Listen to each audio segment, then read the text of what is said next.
Welcome to the GT350 Garage. My name's Walter, and this is my 1966 Shelby GT350. In my most recent video, I walked you guys through some of the reasons that the project has kind of been on hold, and there haven't been a lot of videos posted to YouTube.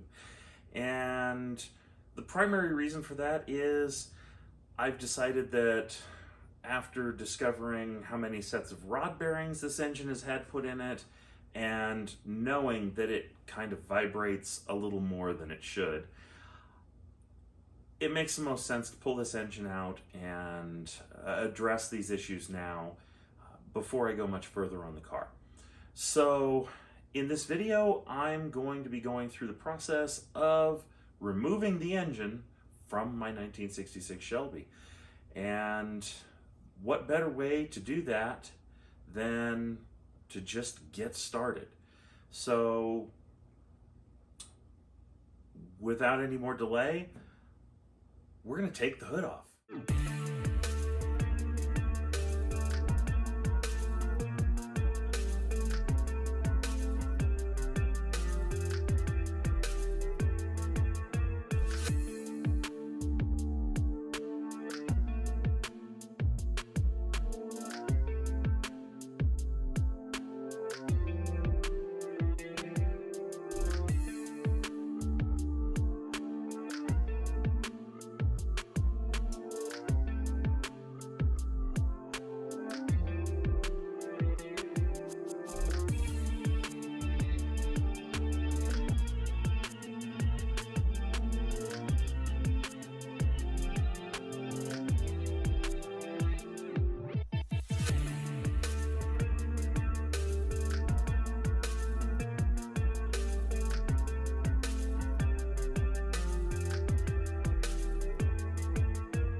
And there you have it.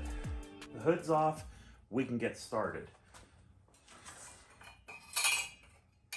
Air cleaner.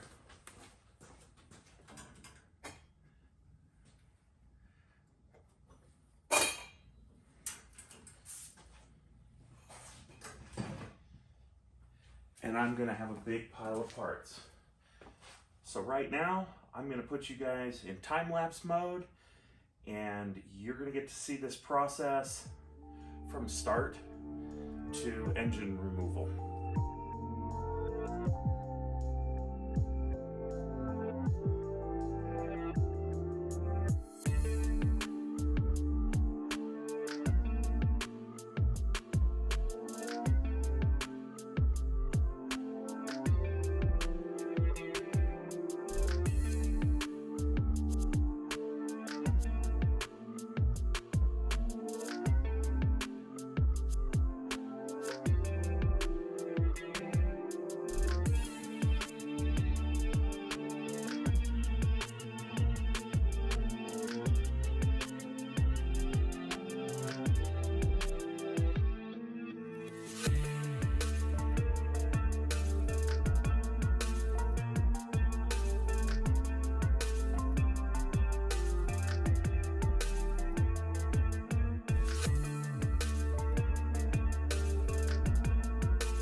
Okay, so at this point, let's cover what I've done.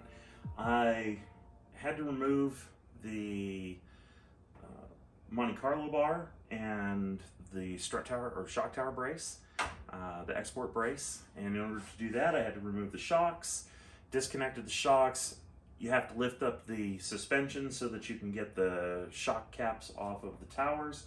Once that's all out of the way, the export brace comes off. Now you've got a little less obstructed access to the top of the engine. Got all the hoses off the engine and disconnected. The coolant was already drained, but you would need to drain your coolant. The engine oil is also already drained out of this engine, and that's something I strongly recommend doing before you pull the engine. Got the alternator off, got the radiator out, put the radiator in its original box. We've got it wrapped in cardboard to protect it and keep it from getting damaged. And that's important because we don't want to damage a new radiator for all intents and purposes. So alternator set aside. I've got all the electrical wiring pulled aside, taped off the intake manifold just to prevent anything from falling in there unnecessarily. Not that I'm going to crank it over. I have already removed the starter motor. Got the throttle linkage up at the firewall and pulled out of the way. So right now there's a lot of room in here. And got the fuel line disconnected. I've got a clamp on it just in case it decides to push fuel out of the hose. I don't want fuel in my garage unnecessarily. I don't believe the cap seals very well on this car, so it shouldn't be an issue.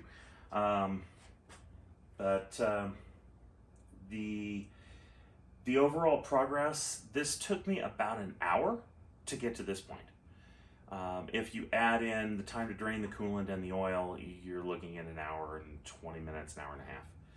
It's not hard to get to this point in the removal process.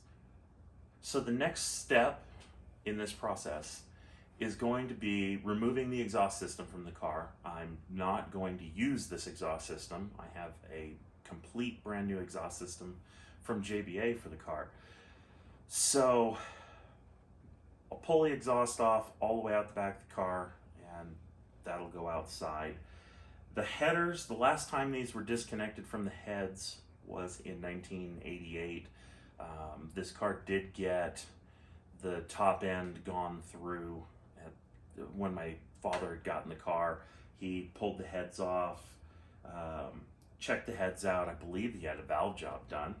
And so the exhaust is going to be a challenge, but it won't be that bad. I pulled the engine with the headers on, except for the fact that it won't come out of the car. So then the clutch Z-bar has to come off, and then it's drop the drive shaft, pull the shifter, drop the transmission, remove the bell housing, and out the engine will come. So hopefully in the next couple of nights working on the car, I should have this engine out. I'll get it on a stand, get it torn down, because I'm going to use this block for my engine build for this car. This is a standard bore Mexican 302 block. These are good blocks. There are varying opinions on them. They're good blocks. They're a good bit heavier than a standard 289 block. That's okay. I'll take the extra 20 or so pounds of iron. It helps the engine run a little bit cooler. So there's some benefits to it. The main caps are the same as a 289 hypo, big thick main caps. So this is a neat project. I'm excited to keep pushing forward with this. So let me walk you through some of the stuff that I've done, and point some things out where I've had to disconnect them, and then we'll see you in the next video. Okay, so this engine compartment is pretty well ready to go on the top side. What we've done is we've got our alternator out of the way, all of our electrical is routed out of the way, except for the ground cable at the back of the cylinder head that goes to the firewall. We've got our throttle linkage out of the way. Intake manifold and the valve cover are taped off. That's just to keep any random stuff from getting into anything important.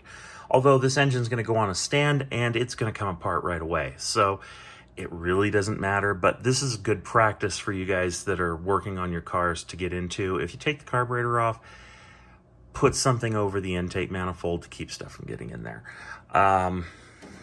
We've got the fuel pump disconnected, and I've got a hose clamp holding the hose closed. I don't believe it would gravity feed, but you never know.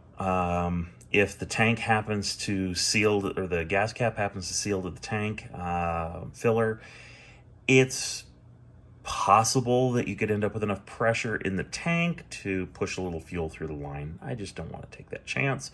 So we've got that clamped off, and everything's disconnected there. All of our electricals off of our sending units and routed up to the windshield wiper, so it's out of the way. Got to get this Z-bar out of the way and start pulling the exhaust headers off next. So you can see that they're pretty tight. There's really not enough room to pull the engine out with the headers on, so we won't even mess around with trying to do that. But pretty straightforward process. When you pull the radiator out of the car, your radiator will come straight up and out.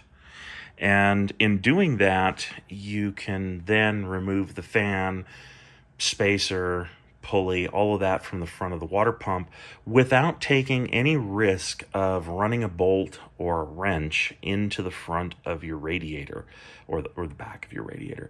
You don't want to damage any of the tubes or fins, so protect that stuff. And basically, we're all set. We've got our coolants out, oil's out, so I'm pretty excited to get this thing out of the car in the next couple of days, get it torn down, and I'll show you guys the rest of the process as we go. So thanks for watching this video. I just want to say I appreciate each and every one of you that's watching my videos. There's a large percentage of you guys that aren't subscribers, so now would be a great time to click that subscribe button. You're going to see more content, especially now that this project is really getting underway. We're going to be building an engine. We're going to be installing a 5-speed. There's going to be a complete detail of this engine compartment, along with a bunch of just little tiny steps that you wouldn't normally see in the process of restoring a car or building a project like this one. So I'm going to try and document as much of that as possible, show you guys kind of all of the things that I'm doing along the way. I really, again, appreciate each and every one of you that's watching my videos and subscribing to the channel. So with that, I'm going to call it a night. Thank you for being here, and I'll see you soon.